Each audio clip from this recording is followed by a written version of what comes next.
Do you know the little MRE Tabasco sauce? Or is it just to keep me from sneezing? Right about sneezing. Right, Fucking snort Tabasco sauce to keep from sneezing. Whatever it takes. Next topic before I stab somebody. Let's talk about practical jokes. I know we have like one thing I noticed. One thing I noticed, being on the outside now, is our sense of humor doesn't necessarily translate very well to the civilian world. So I want to talk about some of the practical jokes that we played in the community. So maybe I'll kick it off first. Yes. So we had a situation where one of our sniper instructors was married to the general counsel of the Catholic Diocese in San Diego. Holy shit. And this guy, unfortunately, drove his wife's car into work for 1 week. Like, his car was in service, so he's driving his wife's vehicle in. And one of our instructors decided it would be a good idea. You know those license plates that said, I'd rather be skiing, you know, sports chalet license plates. I'd rather be diving. I'd rather be, you know, Having doing prison whatever. sex. Yeah. So he created this very nice black license plate frame that said, I would rather be sucking blank cock. And went out there with the power drill and put it on our friend's car. His car got out of the shop, so his wife's driving this around for a week now, like parking it in the church parking lot. And she comes home one night and she's like, I don't understand what's happening. Like, I'm on the 5 in San Diego and people are honking at me, like, give me the thumbs up. Like a lot of she's like, and it's a lot of black guys. Like, I don't know what's happening here. And turns out the Volvo cross country, like, Rory goes out, he's like, let me see. It wasn't blank. Yeah, it wasn't blank. And he looks and Something that rhymed with blank. loses his mind. Completely loses his mind. Like, comes in to work the next day, just fucking pissed off. And there's nothing you can do about it. I mean, here's the smallest guy in the shop, right? But that's an example. Like, we just take the practical jokes to a whole new level.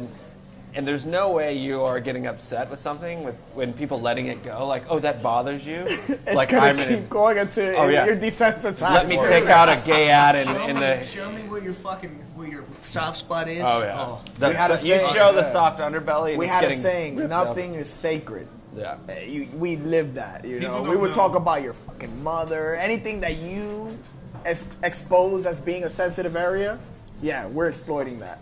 People full don't realize how lucky they are now that you have digital cameras, because back in the day when you had to snap it and wind it, and then you accidentally leave that in like your platoon hut or in your cage where somebody can get a hold of that, the pictures when you had that developed at Walmart that would be on the camera were grotesque. I mean, it was just bad, but no, I'll tell you. We What do you mean by actually, that, Jim? no, we actually went Some to things pick, are better left unsaid. I turned in a camera, right? Here's a joke played on me. Don't ever leave your camera lying around. no, with the, no. Don't ever leave your computer. Yeah, on- cock I went- savers, all that shit. to Jonathan's point, I went to take a camera, like the little point and shoot, turn it into Rite Aid or whatever. I took this camera in and I came back to pick up the pictures and like, sir, we can't develop this roll. I'm like, what are you talking about? Like, I took pictures of my vacation. Yeah, and they're like, no, it doesn't. Like, this has pornographic photos on there. And it's like, because the guys are taking dick pics on my camera. That Whatever I happened to left lying privacy? So what if I wanted to fucking develop them? Hello. around. Yeah. They're like, I'll I tell guess you. there's some type of standard out. I'll tell you, and sometimes Can't these develop practical it. jokes can go to a point that are like, when I was in Panama, I just graduated BUDS, went through jump school. When I got to SEAL Team 4, before we started, back then it was SEAL Tactical Training, they sent us to the JOs, they would send us down to Panama. And so I was down in Panama with Charlie Platoon, assisting them. And the operations officer for SEAL Team 4 called down to talk to me about something, and I made a remark jokingly with him.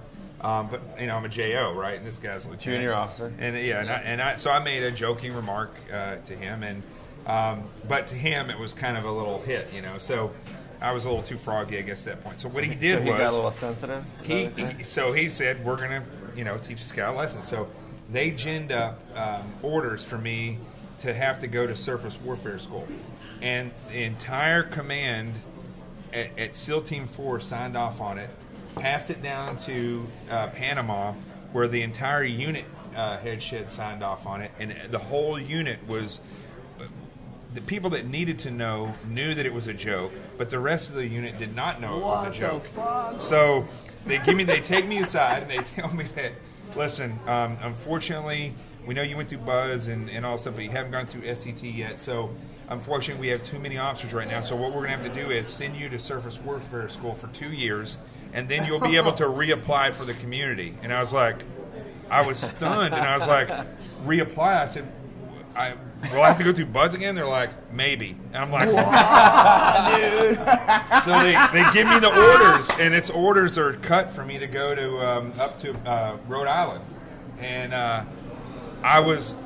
for like half the day I was going around. You know how when you're upset about something, you find random people, and you're like, dude, check this out. So I'm like telling the freaking the pencil pushers. I'm talking to the admin people. I'm talking to the dive people, and everybody's like, "Oh my gosh, I've never heard anything that bad." Finally, the OPSO for the unit comes up to me, Stoll, and he says, "You doing all right?" And I was like, because he could see that I was in bad shape. Not so much. I go, dude, this is crazy. I said, my dream, my life is over with. And when I said that, he was like, all right, we're going to stop it. I don't want to slice his fucking wrist. I have those orders to this day at my apartment. Not to double down on this, but so imagine this. He was a part of it. No, we had a guy. We had a guy. That needed a tune-up, right, at Team 3. And we had some friends at Group 1 Medical. Because he's a douchebag or needed a tune-up? Yeah, somehow he needed a tune-up. So was it J.O.? Attitude adjustment. He may have been an officer. So he goes to get his annual or the 5-year physical, right? Every 5 years, got his dive physical. And the guys at Group call him. We get the Group Medical guys to call him and tell him that his blood work's back and he needs to call and show up immediately to the clinic. And we notified him that he was HIV positive. Yeah, that's not a We notified him that he was HIV positive. So this guy, he was dead man walking for 8 hours. Oh my God. And he didn't know how to deal with it. And guys are like, taking somebody else out. and guys are like, look, I don't want to talk to you. Like, I don't even want to know how you got this. Like, the problem with that joke though is, if it had gotten... No, we had him tracked. We had him like... Yeah, but it's not not him. Suck start a pistol. It's not him. It's the other people that don't know it's a joke. From that point forward in the teams, he would be known as the HIV guy. Yeah, high five. Yeah. High five. But it was brutal. I mean, we come up with the best things. Maybe that's the extent. Everybody's coming up to him like, hey! The extent. So when I say it doesn't translate well to civilian humor, there's a prime example. Right? Probably not. HR is not signing off on that joke, right?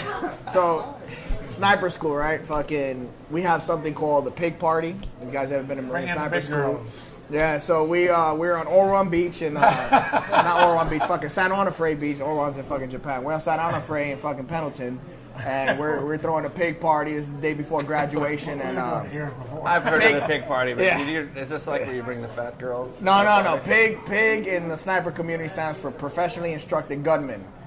But it's not that serious. It's basically our fucking, our fucking little apprentices and shit. We beat the shit out of every now and then, and just have them do horrible shit. Yeah. No, I don't know about hot sauce. That's something after.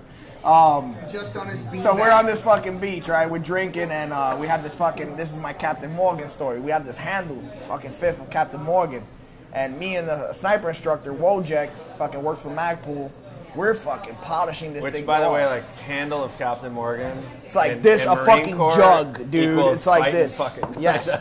This time it included blacking out. Marine Corps recruit commercial. So we're drinking this fucking fighting and fucking in the Marine Corps. Yeah, exactly. Join the Marine Corps. Yeah, it's pirate mode, dude.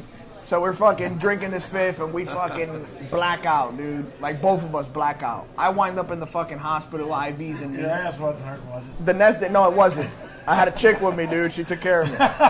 So anyway, I had a chick with me. I would have fucked it. I would have fucked that night if I didn't fucking black out. All right, goddamn it. Yeah, that would have been. That would have been the greatest graduation in history. You were catching. I blacked out. All the stories are like, and so I don't know how I ended up on the wrong bus in Manhattan. Was your ass hurting? All of a sudden, I got on the E train. I was supposed to be on the F. Was your ass hurt? I had a couple of X-rays and some weird shit was in there. It's not something I say. It's like, oh, you should. Yeah, I know. I've gotten on the wrong train. Oh, that's where my fucking Surefire is. That shit is adorable. I couldn't find my flashlight anywhere. Survived. Was your ass hurting? Pretty sure I we just just lost couldn't find my Surefire flashlight. sponsor. Yeah. Sorry, Surefire, but you guys are durable. Anyway, so we're there, we black out. The next day, fucking, I get another one of the instructors, Williams. He wakes me up in the hospital, and he's like tapping me on my fucking foot, and he's like, "What's up, bro?" And I'm like, "Holy shit, what the fuck just happened?" My ass and he's hurts. like, "It's graduation, man. It's too bad you're not gonna be able to make it because I heard you're getting an award." And I was like, "What award?" He says, "I think high shooter." So I start ripping out the fucking IVs and shit, and I'm fucking like, I'm making this shit to this fucking graduation. So as I'm going to ask him, "Hey, what's up with fucking Wojak?" Because we were fucking drinking. Did he make it? You know, he's like, he didn't make it. He's not in the graduation. And I says, "Why?" He goes, "Because the other instructor started drawing penises with permanent marker on his face." So he couldn't wash it off. Oh man! So he wasn't allowed to attend the graduation because he had should have just blacked in the rest of his face. and fucking He would have been, ridiculous, you know, thrown out for racial stuff. Think about it. This is a graduation ceremony like the day before, and the other instructors took it upon themselves to draw with permanent marker penises on it. And this guy was one of the lead instructors too. It was funny, dude. They were like, "Fuck this. He ain't making it to graduation."